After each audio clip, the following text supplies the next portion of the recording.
وہ شکل سے شریف گھر کی بیٹی لگ رہی تھی۔ میں پاس گیا، میرے قریب ہو کر بولی، چلو گے صاحب؟ میں نے پوچھا، کتنے پیسے لوگی؟ کہنے لگی، آپ کتنے دیں گے؟ میں نے اس کی نیلی سی آنکھوں میں جھانک کر دیکھا، وہ بے بس سی تھی۔ میں نے بولا، آؤ کار میں بیٹھو۔ وہ ڈر رہی تھی۔ کہنے لگی، کتنے آدمی ہو؟ میں نے کہا، ڈرو نہیں، میں اکیلا ہوں۔ وہ خاموش بیٹھی رہی، پھر کہنے لگی، آپ مجھے سگریٹ سے اذیت تو نہیں دو گے نا؟ میں مسکرایا، بالکل بھی نہیں۔ پھر اس نے ایک لمبی سانس بھری۔ آپ میرے ساتھ کوئی ظلم تو نہیں کریں گے نا؟ آپ چاہے مجھے 500 کام دے دینا، لیکن میرے ساتھ برا نہ کرنا پلیز۔ وہ بہت خوبصورت تھی، معصومیت اس کی باتوں سے ٹپک رہی تھی۔ پھر بھی خدا جانے وہ کیوں جسم بیچنے پہ مجبور تھی۔ وہ نہیں جانتی تھی میں کون ہوں۔ میں نے پوچھا، کھانا کھایا ہے؟ کہنے لگی، نہیں۔ میں نے ہوٹل کے سامنے کار روکی۔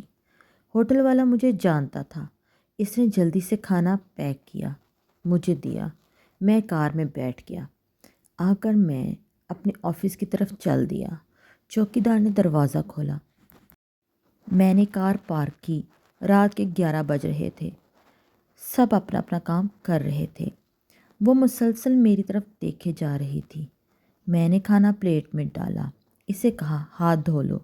وہ کہنے لگی، میں نے نہیں کھانا۔ میں نے پیار سے کہا، ڈرو نہیں، کچھ نہیں ہوگا۔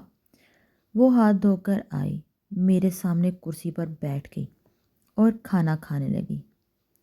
جب کھانا کھا لیا تو کچھ کھانا بچ گیا۔ کہنے لگی، یہ میں گھر لے جا سکتی ہوں؟ میں مسکرایا اور بولا، بالکل بھی نہیں۔ وہ چپ ہو کر برقع اتارنے لگی۔ میں نے کہا، رک جائیے، میرے پاس آ کر بیٹھ جائیے۔ وہ حیران تھی، میری آنکھوں میں دیکھ کر بولی، جلدی سے اپنا کام کریں، مجھے واپس چھوڑ آئیں۔ میں نے کہا، نہیں پوچھوں گا کیوں کرتی ہو ایسا، کیوں بیچتی ہو جسم، بس اتنا کہوں گا، چھوڑ سکتی ہو کیا یہ سب؟ وہ میرے چہرے کی طرف دیکھنے لگی۔ آپ پاگل لگ رہے ہیں مجھے۔ میں نے اس کی آنکھوں میں دیکھا۔ ہاں، پاگل ہی ہوں، مجھے سب پاگل ہی سمجھتے ہیں۔ وہ کہنے لگی، اگر کچھ کرنا نہیں ہے تو مجھے واپس چھوڑ کر آؤ۔ میں نے اس کے سر پہ ہاتھ رکھا، پھر پرس سے 10,000 نکالے، اس کے ہاتھ پر رکھے۔ وہ حیران تھی، کہنے لگی، میں نے نہیں لینے۔ آپ کیوں دے رہے ہیں یہ پیسے؟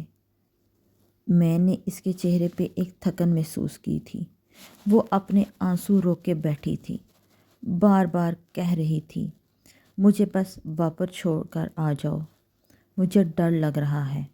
میں نے اسے یقین دلایا، ڈرنے کی کوئی بات نہیں۔ اچھا بتاؤ نا، بہت درد دیا نا زندگی نے؟ یہ سننا تھا۔ اس کی آنکھیں نم ہو گئی تھیں، جیسے کوئی قیامت گر گئی ہو۔ اس پہ میں سمجھ چکا تھا، کوئی بہت بڑا درد لیے گھوم رہی ہے۔ دروازہ کھولا، کانپتی آواز میں بولی، مجھے چھوڑ کر آؤ واپس۔ میں نے اسے بیٹھنے کا کہا، بتایا، میرا نام یہ ہے، ڈرو نہیں، خود کو محفوظ سمجھو۔ اسے جب یقین ہو گیا پریشانی والی کوئی بات نہیں تو بتانے لگی، شوہر مر گیا ہے، 3 بیٹیاں ہیں، سسرال والوں نے نکال دیا، ماں باپ فوت ہو چکے ہیں، بھائی کوئی ہے نہیں۔ ماموں کے گھر آئی، ماموں کے بیٹے نے میرے ساتھ زیادتی کی۔ میں نے جب مامی کو بتایا تو سب نے مجھے غلط کہا، مجھے دھکے دے کر گھر سے نکال دیا۔ دور کے رشتہ دار نے ایک بڈھے سے میری شادی کروائی، اس کے بھی بچے تھے۔ اس کے بچوں نے مجھے بہت ذلیل کیا۔ پھر وہ شوہر بھی فوت ہو گیا۔ بیٹیوں کو لیے در بدر بھٹکنے لگی، نہ چھت تھی نہ روٹی تھی، بھوک افلاس تھی، سڑک پہ کھڑی تھی۔ ایک صاحب آئے، کہنے لگے، 1 گھنٹے کے 5,000 دوں گا۔ نہ چاہتے ہوئے ماں کی ممتا، حالات کی ستائی ہوئی، کیا کرتی، آخر چل دی۔ اب ہر روز جسم بیچتی ہوں، کرائے کا گھر ہے، بیٹیوں کو اکیلا چھوڑ کر آتی ہوں، کیا کروں؟ بہت بار سوچا خودکشی کر لوں، لیکن بیٹیوں کو دیکھ کر ہمت نہیں ہوتی۔ وہ رو رہی تھی۔ میں زمانے کی بے حسی محسوس کر رہا تھا۔ اس کے سر پہ ہاتھ رکھا، اسے کہا، تمہارا بھائی ہے، آج سے تم اپنی بیٹیوں کو لو، میری آفس کے اوپر والی ایک روم میں رہو۔ وہ یقین نہیں کر پا رہی تھی۔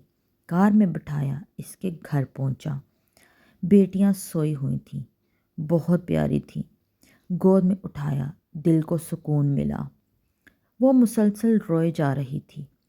مجھے کہنے لگی، آپ فرشتے ہیں، آپ کون ہیں؟ میں اسے اپنے آفس لے آیا۔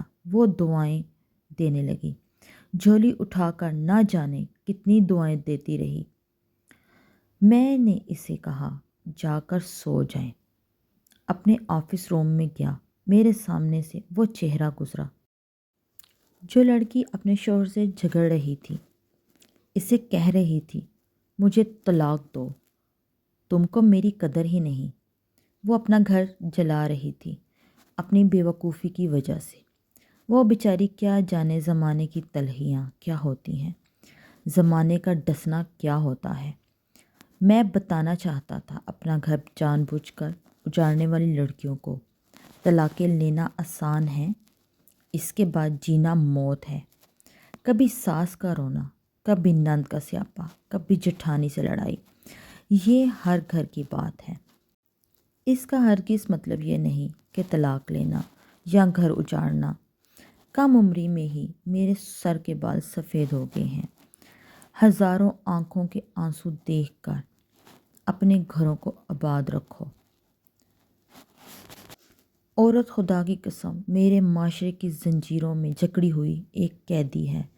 کبھی باپ کی پگڑی پہ لٹ گئی تو کبھی ساس کے زہر آلود لہجے پہ، کبھی شوہر کی انا پہ خاک ہو گئی تو کبھی اولاد کی وجہ سے۔